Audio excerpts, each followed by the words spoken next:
अ polyatomic molecule जिसका CV इतना है और CP इतना है, goes from phase space point A to B to C। तो गैस आपको यहां से, प्रोसेस आपको A से लेके B तक है और फिर B से लेके C तक है।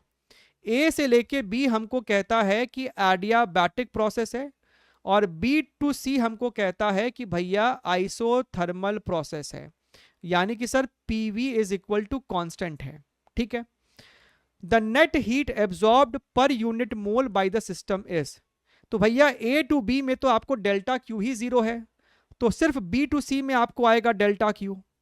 B टू C में अगर हम बात करें तो आपको B टू C में delta Q is delta U plus delta W। Delta U हमारा जीरो है because the process is isothermal, तो डेल्टा W, और डेल्टा W आपको वर्क डन होता है आइसोथर्मल में nRT log V फाइनल, यानी कि सर VC माइनस VB। तो ये आपको हो जाएगा डेल्टा Q। हमको बोला है पर यूनिट मोल, तो n को LHS में ले जाओ तो delta Q by N is equal to R into T. BC process में टेम्परेचर है 450 kelvin, log VC by VB। हमको सवाल में VC दे रखा है which is equal to your 8 into 10 to the power minus 6। हमको सवाल में VB भी दे रखा है which is your 6 into 10 to the power minus 6।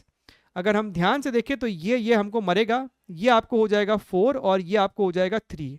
तो यहां से अगर हम लोग देखें तो 450R ये आपको हो जाएगा log 4 माइनस log 3। तो अगर इस लॉजिक से देखें तो ऑप्शन नंबर 2 आपको सही बनता।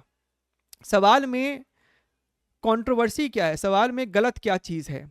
गलत ये है कि हमको बोला B to C isothermal process है तो PV का प्रोडक्ट सेम होना चाहिए, लेकिन अगर तुम देखो तो 5 इंटू 6 30 है, यहां पे 1 इंटू 8 8 है, तो PV का प्रोडक्ट सेम नहीं है। मतलब सवाल में BC को बोला है आइसोथर्मल, लेकिन डेटा उस चीज को सपोर्ट नहीं कर रहा है।